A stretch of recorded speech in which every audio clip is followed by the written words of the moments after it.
Organic farming की मिसाल दिल्ली का ये घर। इस घर की साफ हवा का क्या है रहस्य? 15,000 से ज्यादा प्लांट्स, 18 से 20 किस्म की सब्जियों की खेती, 10 से 15 किस्म की फ्रूट्स का प्रोडक्शन। एक घर में इतने बड़े स्केल पर ऑर्गेनिक फार्मिंग कैसे? ऐसे घर में लेकर आए हैं जहां AQI 8, 10, 12, 15, 20 के करीब है। तो हम देख सकते हैं कि एक घर है जहां सबसे पहले मैं अगर इस दरवाजे की बात करती हूँ तो करीब 200 साल पुराना ये दरवाजा है। अगर ईंटों की बात करते हैं, कंस्ट्रक्शन की बात की जाए तो पत्थरों से, सीमेंट के साथ इसे बनाया गया है जो पहले के जमाने में देखने को मिलता था। तो क्या रहस्य है इसके पीछे, इसके बारे में हम जानेंगे। और ऐसे ही हम इस घर के अंदर आते हैं तो एक ठंडापन महसूस हो रहा है और कितनी खूबसूरती से हर एक चीज को यहाँ पर लगाया गया। इस घर में करीब 15,000 से ऊपर जो पेड़ पौधे, वेजिटेबल्स लगाए गए हैं, फ्रूट्स लगाए गए हैं। यहाँ की जो AQI है वो 15, 20 या कहे तो कभी कभी 6 के आसपास भी होती है। दिल्ली में जिस तरीके से जो लोगों के पास जगह नहीं होती है, कहा जाता है फार्मिंग नहीं कर सकते क्योंकि जगह नहीं है, तो इन चीजों के लिए भी यहाँ पर हम देख सकते हैं कि एक रैक में ही किस तरीके से कई पेड़ पौधे लगाए गए हैं। यानी जिसे भी फार्मिंग करनी है, किस तरीके से प्रकृति के करीब रहना है, उन चीज़ों की व्यवस्था यहाँ पे की गई है। हमारे साथ मौजूद है जिन्होंने इन सभी चीज़ों को किया है। तो हमारे साथ पीटर सिंह जी मौजूद हैं। सर, हरियाणा न्यूज़ पर आपका स्वागत है। आपकी मैम भी यहाँ पे मौजूद है, नीना कौर मैम, हरियाणा न्यूज़ पर आप दोनों का स्वागत है। मैम, जैसे ही हम गेट से अंदर आए थे, जो फ्रेश हवा, हम कह सकते हैं कि बहुत सालों के बाद इतनी फ्रेश हवा हमें मिली होगी, तो सबसे पहले मैं चाहूँगी कि किस तरीके से जो इंस्पिरेशन इन चीज़ों को किस तरीके से हुआ है? देखिए, हम तो ये कहते हैं कि हम इस ताज़ी हवा में रहते हैं। हम सबको दिखाना चाहते हैं कि हम कैसे करते हैं। बहुत आसान तरीका है और सबको इसका फ़ायदा होना चाहिए। हमारी लाइफ में बदलाव आया जब मुझे ब्लड कैंसर डायग्नोज हुआ 1998 में। तो फिर हमने totally organic way of life adopt किया और उसके बाद फिर एक्वापॉनिक्स भी किया। मैं और जानना चाहूँगी किस तरीके से जो आपकी फार्मिंग है, अगर आप मेरे साथ चले दिखाएं कि ये बहुत खूबसूरत हम कह सकते हैं, और एक छोटे छोटे किस तरीके से हर एक छोटे पिलर्स पे जो लगाया गया है, एक बहुत नेचुरल तरीके से सभी चीज़ों को किया गया है। तो इसके पीछे की मैं स्टोरी जानना चाहूँगी। ये एक्चुअली एक छोटा मॉडल है जो कोई भी बालकनी में भी लगा सकता है, थोड़ी सी जगह में लगा सकता है। 2 फुट चौड़ा और 4 फुट ऊंचा। तो आप थोड़ी सी जगह में मच्छी को आप एक्वेरियम में डालिए और उसका जो पानी है वो देखिए अगली ट्रे में जा रहा है। इसके नीचे इनको ग्रो लाइट्स लगी हैं ताकि लाइट मिले पौधों को। ये लेटस है, अब इस ट्रे से नीचे की ट्रे में जा रहा है। इसमें पालक है और इस ट्रे से आप ये नीचे टैंक में जा रहा है। इस टैंक से एक ही पंप है और ये पानी ऊपर पंप हो रहा है। ये पाइप्स में भी जा रहा है और इन पाइप्स में एक तरफ पालक है, दूसरी तरफ सलाद लेटस है, नीचे पुदीना है और ये ऊपर जा रहा है। ऊपर ये देखिए, ये बॉक चॉय है, ये टमाटर है, वो पीछे ब्रोकली है। तो और इससे फिर वापस मच्छी को जा रहा है और ये घूम रहा है। तो आप थोड़ी सी जगह में अपनी हरी सब्जी लगा सकते हैं और इसको आप कहीं भी लगा सकते हैं बालकनी में। इसका कॉस्ट सिर्फ 10,000 रुपया है। तो आप अपनी हरी सब्जी जहाँ भी हैं खुशी से लगा सकते हैं। अपना सलाद तोड़िए और खाइए। और इसमें सिर्फ जो पंप है और लाइटें हैं, एक 100 वाट बल्ब है बस। और इसमें खाद भी जो है वो घर की बनी है। और भी देखते हैं यहाँ पे। सर, ये बॉन्साई है, ये बॉन्साई है? हाँ जी, ये बॉन्साई है। Found of bonsai. तो बॉन्साई कौन सा पेड़ है ये? ये फाइकस है। तो कितने साल का? ये कोई 8-10 साल का है। एंड ये पॉन्ड क्या है मैम? ये हमने जापानीज गार्डन डिजाइन किया है। ये छोटा सा कॉर्नर था, ऊपर वहाँ छोटी सी पहाड़ी बनाई है, उससे पानी गिरता है, यहाँ गिरता है, इसमें से यहाँ गिरता है। इस दोनों टैंकों में 50 किलो मच्छी पैदा बन सकती है। रोहू, कटला, मिर्गल, उसके बच्चे इसमें डालते हैं और वो 1-1.5 साल में 1.5 किलो की हो जाती है। ये दोनों टैंकों से 50 किलो मच्छियाँ पैदा कर सकते हैं और इनका पानी घूम के सब्जियों को जाता है, सब्जी को ताकत देता है, वहाँ से वापस आके इसमें आ रहा है। वाह। और ये ग्रीन जो हम देख सकते हैं ये क्या है? इसको अजोला कहते हैं। ये मच्छी जो है रोहू, हमारे जो रखते हैं रोहू कटला, उसके लिए ये विटामिन सोर्स है, क्योंकि वो वेजिटेरियन मच्छी है। तो इसका ये फ़ायदा है, इसको निकाल के मच्छी को डालो, मच्छी खाती है और ये बहुत जल्दी बढ़ता है। फिर इसका और भी फ़ायदा है, क्योंकि ये पानी को ऊपर से ढकता है, तो इससे पानी का लॉस नहीं होता है इवेपोरेशन से। तो सुंदर भी लगता है, मच्छी भी खाती है और पानी को धूप से बचाता है। वाह। कितने टोटल प्लांट्स हैं मैम यहाँ पर? टोटल हमारे ground floor, first floor, second floor, हम कोई 15,000 प्लांट्स हैं। 18-20 किस्म की सब्जियां हैं, 10-15 किस्म के फल हैं। तो हम ये कोशिश करते हैं कि हर एक चीज़ हम अपने घर पे लगाएं, और अपने घर की सब्ज़ी और अब फल हम अब लगाया है तो हम अपनी घर की सब्ज़ी इंजॉय करें, और क्योंकि हमारे पास बहुत सब्ज़ी है तो हम लोगों को भी सप्लाई करें। खाद वगैरह भी ऑर्गेनिक? एक्वापॉनिक्स का जो सिस्टम है, उससे जो मच्छी की न्यूट्रिशन है वो पौधों को जाती है। और दूसरा हम आपको दिखाएंगे, हम अपनी कंपोस्ट बनाते हैं खाने के वेस्ट से। तो हम पौधों को कंपोस्ट डालते हैं और मच्छी का जो वेस्ट है उसकी न्यूट्रिशन। देखिए जी। ये पानी आ रहा है, जी, ये पानी आ ये पानी चल रहा है नीचे, तो जितना पानी पौधे को चाहिए वो पानी पौधा लेता है और पानी आगे नीचे चलता जाता है। इसकी जड़ें, पौधे की जड़ देखिए पानी के अंदर होगी नीचे, वो पानी है। तो पानी इतना ही है जी। यहाँ नीचे, इसमें बजरी है, बाकी खाद है। अच्छा, इतना पानी है, इतना खाद है। नहीं, इतनी बजरी है, अच्छा, बजरी, ओके। तो वो गीली होती है, वो जड़ों को पानी देती है। अच्छा, ओके। हम ऑर्गेनिक अब देखते हैं, आप कुछ कह रहे थे कि ऑर्गेनिक तरीके से किस तरीके से खाद बनाया जाता है। तो अगर आप दिखाए तो सरकार को जिस तरीके से दोष दिया जाता है कि सरकार कुछ नहीं कर रही, मगर इनका मानना है कि सरकार का इंतजार क्यों करना, खुद क्यों नहीं हम उन चीजों को कर सकते हैं। तो किस तरीके से यहाँ भी हम देख सकते हैं कि पानी की जो व्यवस्था यहाँ पर की गई है, तो पानी की व्यवस्था की गई है। मैम, ये क्या चीज है? यहाँ पर हमने कूलर पैनल के साथ पंखा लगाया है, ताकि एक तो बाहर की जो हवा है उसको यहाँ घुमा के साफ किया जाए, और दूसरा हमारे यहाँ लेटस और सलाद का चेम्बर है, उसको ये ठंडा रखे और हवा बीच में दे। यहाँ पे रिवर रेन वाटर हार्वेस्टिंग जो काफी अमूमन विलेज में देखा जाता है, छोटे टाउन में देखा जाता है, हम दिल्ली में भी देख सकते हैं।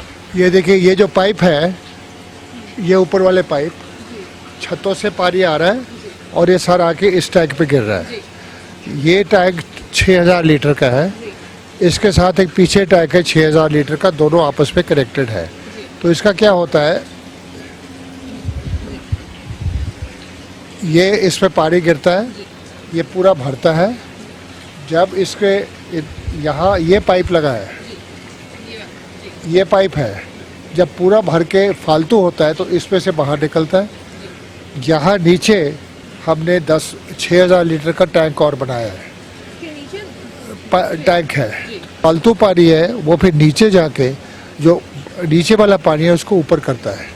इसकी वजह से यहाँ 40 फुट ग्राउंड वाटर ऊपर आ गया है। हम ऑर्गेनिक अब देखते हैं, जिस तरीके से आप खाद का जिक्र कर रहे थे कि सर एक खादों को भी ऑर्गेनिक तरीके से बनाया जाता है, तो मैम ये ऑर्गेनिक तरीके से बनाया जा रहा है क्या है? हम ये कहते हैं कि देखिए, आप जो आपका खाना बचा हुआ है, छिलके हैं, बचा हुआ खाना है, उसको बिल्कुल मत फेंकिए। ये हम अपने खाने को सब ड्रम में डालते हैं।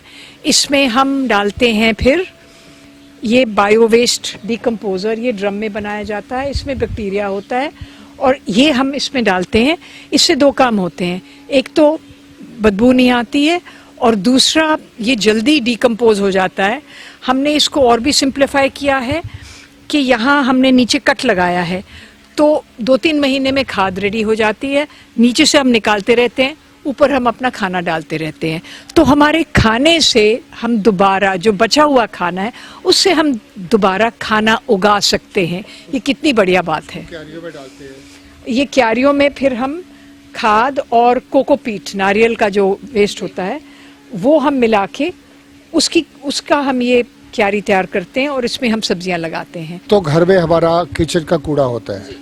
दूसरी बार बाहर पत्ते हैं पेड़ों के, उसको लोग जलाते हैं। तो हमने एक वो जो सफाई करता है उसको बोला जी आप हमें दे दो, तो हम उसको बोरियां दे देते हैं, वो रोज़ सफाई करके भरता है। हमने ये 2 बिन बनाए हैं, इसके अंदर देखिए ये पत्ते डाल दिए, गीले करके डाल दिए। अब ये नीचे देखिए ये खाद बन गई और ये बिल्कुल ऑर्गेनिक खाद है।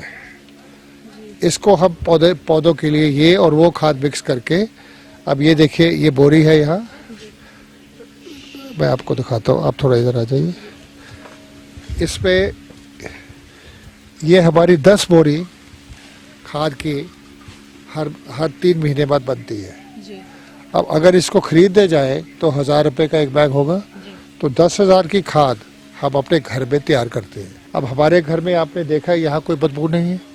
हाँ, वही मैं जानना चाहती थी कि बदबू कैसे नहीं है। मैं कीड़े देख सकती हूँ कि जो आपने दिखाया, वेजिटेबल्स दिखाए, उसमें मैं कीड़े देख सकती हूँ, बट स्मेल क्यों नहीं आ रही है? स्मेल क्यों नहीं आ रही? क्योंकि इसमें वो बैक्टीरिया डाल दिया हमने और ये वो इसको गलाता है, इसको बंद कर दिया, इसकी कोई स्मेल नहीं है। तो ये नेचुरल सिस्टम है। अब ये देखिए ये 5 फुट चौड़ा, 5 फुट लंबा और 5 फुट गहरा टैंक है, ईंटों से बना है। इसमें ये जो पंप है ये ऐसे पानी फेंक रहा है, उससे ये गोल गोल घूम रहा है। घूमने से क्या है, वो जो एक आप देख रहे हैं ना खड़ा सेंटर में पाइप है, वो नीचे तक जाता है।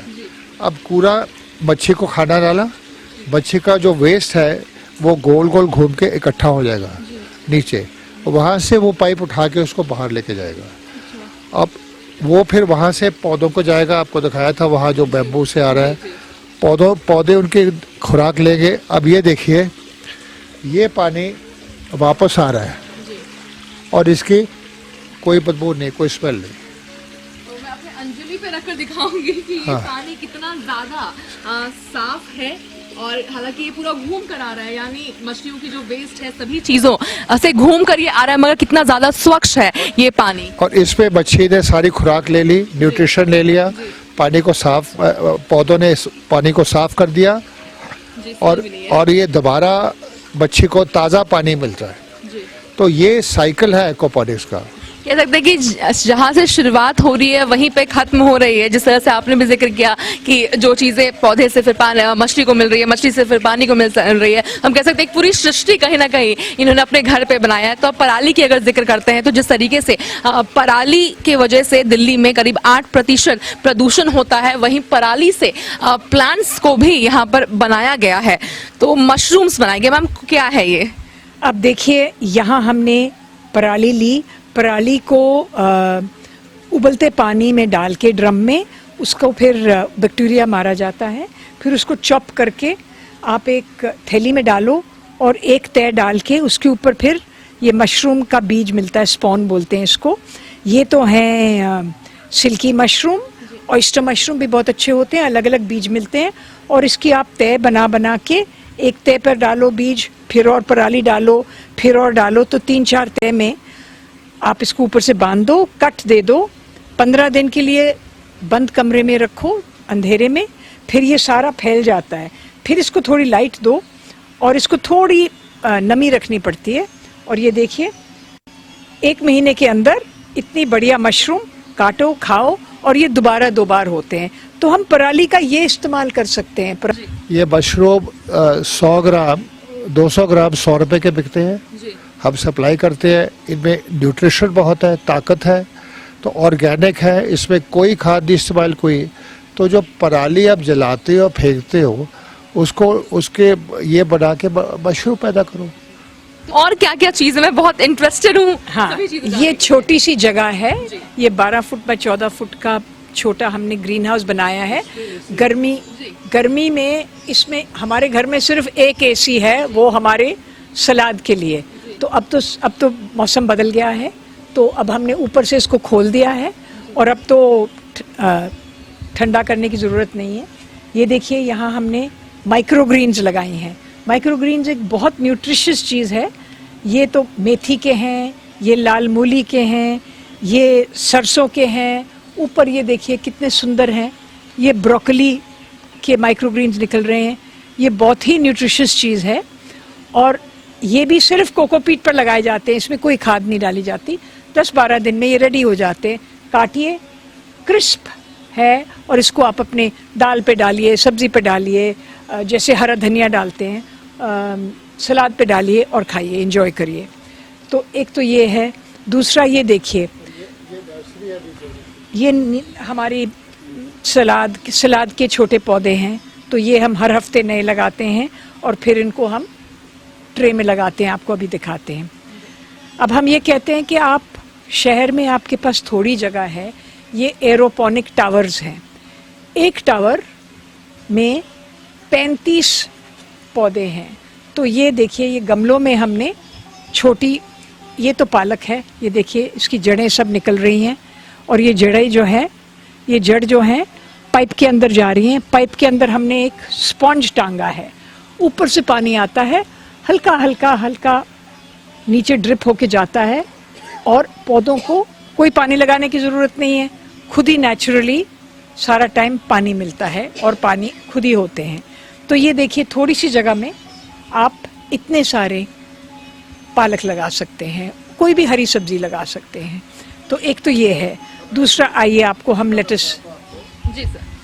ये 7 फुट का पाइप है, 4 इंच का। इस पे मैंने खुद बनवाया है, सुराख करके ये बन गए।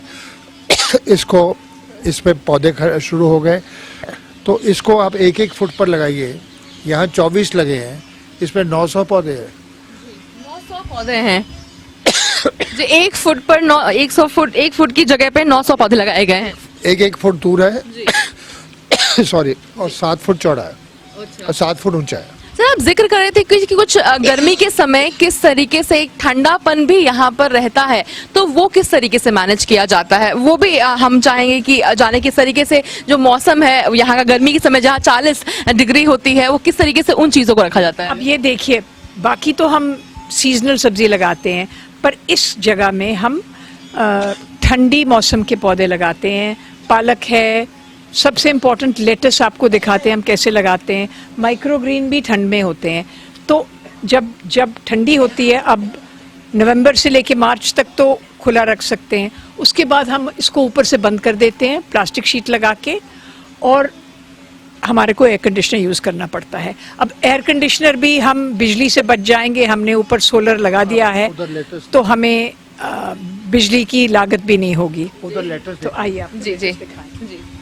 तो हम देख सकते हैं कितनी सी छोटी सी जगह पे हर एक चीज़ को लगाया गया है, हर एक चीज़ का बेहतर इस्तेमाल किया गया है। जिस तरीके से सर ने भी जिक्र किया कि 900 प्लांट्स, यानी जिस तरीके से जो पुलिस का उन्होंने जिक्र किया, तो 900 प्लांट्स को लगाए गए हैं हर एक फुट के डिफरेंस पे। हम आप कुछ दिखा रही थी। अच्छा, ये देखिए, यहाँ तो 3000 पौधा है इस जगह में। ये 2 फुट चौड़ा है और 6 फुट ऊंचा है। ये 6 रो हैं, इनमें ट्रे लगाए हुए हैं और इनमें हमने, ये देखिए, लेटस सलाद लगाया है। अब आप देखिए कितना बढ़िया है पौधा। ये देखिए कितने हेल्दी प्लांट हैं, इनकी जड़ें बाहर निकल रही हैं और ये हम ट्रे में ऑटोमेटिकली पानी लग रहा है। एक्वापोनिक्स की ये ब्यूटी है, कोई पानी लगाने की ज़रूरत नहीं, कोई गुड़ाई करने की ज़रूरत नहीं। ऊपर से देखिए ये पानी गिर रहा है हर एक ट्रे में, हर एक ट्रे से फिर हर एक रैक में उससे नीचे आ रहा है। ये देखिए, इसमें आ रहा है, फिर इसमें आ रहा है, ड्रिप होके नीचे जा रहा है, नीचे जाके फिर ये वापस ड्रम में जाता है, उससे पंप होके दोबारा वापस आता है। तो पोल्यूशन फ्री एनवायरनमेंट में हम नेचुरल न्यूट्रिएंट्स के साथ ताज़ी सब्जी, ताज़ी हरी सब्जी ग्रो अपने लिए भी कर रहे हैं और लोगों को भी सप्लाई कर रहे हैं। देख सकते हैं किस तरीके से, चाहे फिशरीज की बात कर ली जाए, प्लांट की बात कर ली जाए, सब्जियों की बात कर ली जाए, टमाटरों की बात कर ली जाए, हर एक चीज़ यहाँ पर लगाई गई है और बहुत छोटे से छोटे जगह का भी बेहतरीन तरीके से यहाँ पर इस्तेमाल किया गया है। जहाँ हवा इसके अंदर आती है, ये दरवाजे हैं, ये भी पुराने हमारे गाँव से आए हैं। और यहाँ एक 6 फुट बाय 8 फुट का पैनल लगा है, जैसे कूलर का होता है। इसमें वो डाला हुआ है वुड शेविंग्स, आजकल खस तो मिलता है नहीं। इस पे एक पंप है जो पानी सारा टाइम 24 घंटे फेंक रहा है। यहाँ पंखा लगा है, एक 18 इंच का, एक 24 इंच का। अभी तो ज़रूरत नहीं है इतनी ठंड करने के लिए, तो 18 इंच का पंखा हवा खींच रहा है इसके अंदर से, और ये हवा ऐसे बरामदे में घूम के सारे बाहर जा रही है। उधर पंखे लगे हुए हैं और फिर ये हवा घर के अंदर से, किचन में एक छोटा एग्जॉस्ट लगा है, वहाँ से बाहर जाती है। ये इसको ठंडा करता है। जब गर्मी में बाहर 45 डिग्री है, हमारे घर में 25 है, कोई एयर कंडीशनर नहीं। AQI का जिस तरीके से सर ने जिक्र किया, तो मैं वो AQI भी आपको दिखाऊंगी कि किस तरीके से इस दरवाजे के अंदर जो AQI है वो कितना ज़्यादा है, जहां करीब 400 450 के आसपास है और कोई भी एयर प्योरीफायर नहीं लगा हुआ है, मगर उसके बावजूद भी जो AQI है इस पूरे जगह का वो कितना ज़्यादा कम है। 400 450 नई दिल्ली का है, न्यू दिल्ली और आसपास के जगहों का है, मगर वहीं अगर AQI की हम बात करते हैं तो यहाँ का हम देख सकते हैं कि 7 और 13 AQI है यहाँ का जी, और सांसों की वजह से ये 8 हो गया है, वरना ये करीब 6 के आसपास होता। तो ये जो इतनी सारी जो ग्रीनरी तमाम चीजें जो सर और मैम के द्वारा यहाँ पर की गई है, तो कहीं ना कहीं उसी का ये जो नतीजा हम देख सकते हैं कि गर्मी के समय जो 40-45 डिग्री नई दिल्ली का होता है और वहाँ यहाँ पर 20-25 होता है। जी, यहाँ से हवा आ रही है, एक ही खिड़की है, यहाँ से हवा अंदर आती है और ताज़ी हवा, और इधर से बाहर जाती है। किचन में एक एग्जॉस्ट लगा है, वहाँ से बाहर जाती है। तो हमारे घर में 24 घंटे पहाड़ की हवा घूमती है। इस तरीके से हर एक चीज हम कह सकते हैं कि हर एक फर्नीचर, हर एक चीज कुछ ना कुछ कहती भी यहाँ पे नजर आ रही है। हाँ, ये लाल पत्थर की छत है, कोई कंक्रीट नहीं, बाहर आपने देखा ईंट है। और ये जो दीवारें हैं, इनको सिर्फ चूना लेके उससे हमने इसको करी की है। कहीं ना कहीं ठंडापन भी चूने से, अगर मुझे जहां तक मालूम है, चूना से एक ठंडापन भी घर में होता है। दूसरा होता है, और दूसरी बात है कोई कीड़ा मकोड़ा नहीं होता, और इसमें कोई केमिकल नहीं है। अब हमारे दीवारों पर चूना है। हाँ, क्योंकि जो केमिकल डिस्टेम्पर है उससे टॉक्सिक फ्यूम्स आते हैं, तो वो हम लोग ही उसको हमारी बॉडी के अंदर ही जाएंगे।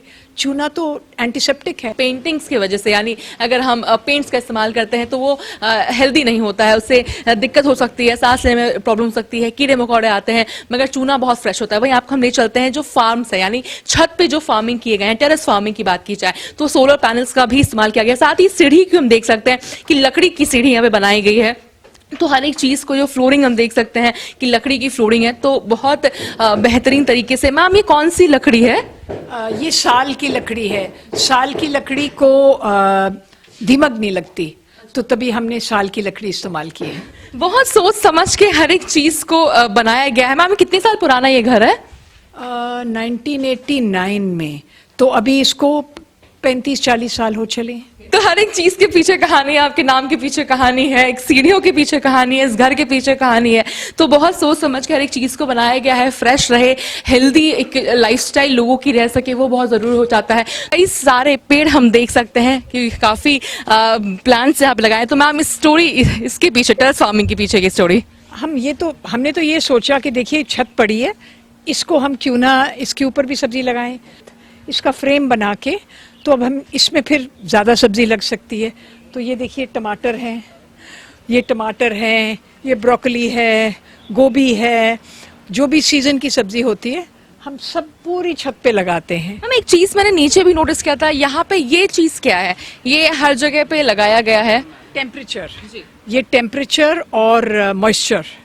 तो अभी ऊपर की टेम्परेचर गर्मी में तो बहुत इम्पोर्टेंट है। अब देखिए ऊपर की टेम्परेचर कोई 22 डिग्री है और मॉइस्चर अच्छी है, अभी थोड़ी कम है मॉइस्चर, 10% है। ये नींबू है, नींबू के पेड़ हैं, क्योंकि हमने सोचा कि सब्जी तो हम लगा रहे हैं, क्यों ना हम अपने फ्रूट भी लगाएं। तो अभी इनको अभी फल देना शुरू नहीं किया। इसको तो कुछ लगे थे नींबू इस साल, तो हमने नींबू तोड़े। उधर वो है अंजीर, उधर अंजीर का पेड़ है, परली तरफ हमारे अमरूद हैं। यहाँ पर देखिए ये आड़ू के पेड़ हैं, आगे उधर अनार है। तो हमने सब तरफ, नीचे हमने केले लगाए हैं, पपीते लगाए हैं। तो हम कोशिश करते हैं कि अपने घर की फ्रूट भी हो जाएं और सब्जी तो है ही। एक टमाटर का भी आप आपको स्टोरी बता रही थी कि ज्यादा टमाटर खाना कहा जाता है किडनी को लेकर, कुछ चीजें आप जिक्र कर रही थी, तो वो क्या है? ये एक वैरायटी टमाटर की है जो नॉर्थ ईस्ट से स्पेशल वैरायटी आई है कि इसको खाने से तो किडनी स्टोन भी को बेनिफिट होता है। तो ये डिफरेंट वैरायटीज़ होती हैं। अब ये थोड़ा बड़ा होगा और भी थोड़े बड़े हो रहे हैं, अब ये पकने शुरू हो गए हैं। तो डिफरेंट वैरायटी पे डिपेंड करता है, कुछ बड़ा है कुछ छोटा है। अब अनियन की कोई स्टोरी मैम बता रही थी कि अनियन बहुत इनऑर्गेनिक तरीके से कुछ बनाया जाता है जो हेल्दी नहीं होता है। हम अनियन की तरफ ले चलते हैं मैम जी।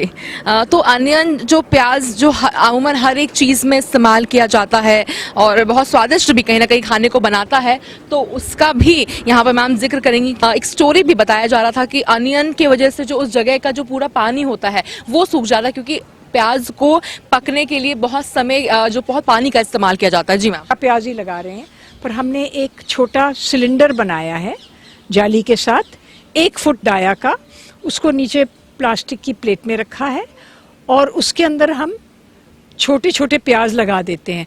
तो 3 फुट ऊंचा 1 फुट डाया का, इसमें 100 प्याज लगाया जा सकता है।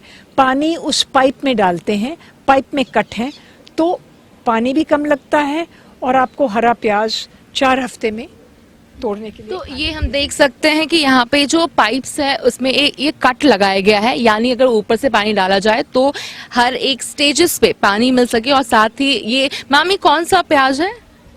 ये जो रेगुलर प्याज है, पर हमने ये देखा कि अगर आप प्याज की पनीरी लेके लगाएं उसको बहुत टाइम लगता है, तो ये तो हम 4 हफ्ते में आपको तोड़ने लायक हो जाता है। 4 हफ्तों में तोड़ने लायक हो जाता है। तो हम देख सकते हैं कि एक छोटे से जगह पे कितना माम इसमें प्याज उग जाता है। इस इतनी से 1 फुट डाया और 3 फुट ऊंचा, इसमें 100 प्याज लग सकता है। 100 प्याज और पानी की लागत भी नॉर्मल प्याज से 10वां हिस्सा। तो हम देख सकते हैं कि कितने खूबसूरती से और कितने कम चीज़ों में कम पानी में कहीं ना कहीं, जिस तरीके से मैम भी स्टोरी बता रही थी कि प्याज के लिए पूरे फार्म को खाली करना पड़ता है क्योंकि वहाँ की जो नमी होती है, पानी होते हैं, वो खत्म हो जाता है। तो किस तरीके से प्याजों को यहाँ पर बनाया गया। साथ ही हम सोलर पैनल भी देख सकते हैं कि सोलर पैनल का मैम पानी का तो आप लोग इस्तेमाल नहीं करते थे, बिजली का भी नहीं, और अब सोलर पैनल का भी यहाँ पे देखने को मिल सकता है। तो इसका क्या स्टोरी? और यार सोलर पैनल, एक और सवाल है मैम कि किस तरीके से क्या पेड़ों को इफेक्ट नहीं करेगा क्योंकि सनलाइट कहीं ना कहीं बंद हो जाएगी? हाँ, मुझे यही फिक्र था जब हमने सोलर पैनल लगाने का सोचा कि मेरी तो पौधों के लिए लाइट नहीं होगी तो मैं क्या करूँगी। तो फिर हमने ये पीटर ने बड़े ध्यान से हर एक रो के बीच में जगह छोड़ी है ताकि पौधों को, और ये जो हमने क्यारियां बनाई हैं, इनको हर एक को लाइट मिले। यहाँ हमने अंगूर भी लगाए हैं, देखिए ये इस साल हमारे कुछ अंगूर लगे थे, अब अगली गर्मियों अंगूर भी हो जाएंगे। अंगूर का पेड़ है, ओके, गर्मी अंगूर भी हो जाएंगे। और मूली हम देख सकते हैं कि कितनी प्यारी सी छोटी सी जो मूली है यहाँ पर जो उगाया है मैम के द्वारा, तो मूली भी हम देख सकते हैं और बहुत फ्रेश और बिल्कुल जो अच्छी वाली जो तीखी मूली होती है, जो मुश्किल ही मैंने कभी स्मेल किया होगा ये, और जब घर पर थी तो शायद जब गांव देहात से जब ये आए, और यहाँ तो मुश्किल ही ये स्मेल आती है। बहुत न्यूट्रिशियस सब्जी होती है, इसको पत्ते काट के तो मूली के साथ बहुत स्वादिष्ट सब्जी बनती है। हर एक चीज़ को ऑर्गेनिकली लगाया गया है, बनाया जा रहा है, और साथ ही किस तरीके से जो वेस्ट होता है उन चीज़ों का इस्तेमाल किया जा रहा है। साथ ही अंडे के हम छिलके, मैम अंडे के छिलके हम यहाँ पे देख सकते हैं कि अंडे के छिलके का भी इस्तेमाल किया जाता है। हाँ, क्योंकि हम सिर्फ कोई केमिकल फर्टिलाइजर नहीं इस्तेमाल करते, तो अंडे का छिलका जो है उसमें कैल्शियम होता है और केले का छिलका जो है उसमें पोटेशियम होता है। तो ये चीज़ें हम अपने टमाटरों को डालते हैं ताकि फिर हमें अच्छे टमाटर हों। तो हमने हर चीज़ हम नेचुरल यूज़ करने की कोशिश करते हैं। तो हर एक चीज़ को नेचुरली यूज़ किया जाता है। तो हम सुन रहे थे पीटर कौर और नीनू कौर जी को, जिन्होंने अपने घर पे जो पूरा फार्म, टेरेस फार्म हो जाए, अगर अपने घर की बात कर ले, घर के बाहर की बात कर ले, तो हर एक चीज़ को फार्म बनाया गया है और लोग जागरूक हो जाए। चाहे कूड़े की अगर बात करी जाए, जो कूड़ा एक कूड़े का ढेर बन करके एक प्रदूषण फैला रहा है, उसके बजाय अगर घर पर उन चीज़ों को ऑर्गेनिकली यूज़ किया जाए तो लोग उसका अपने फार्मिंग के लिए इस्तेमाल कर सकते हैं।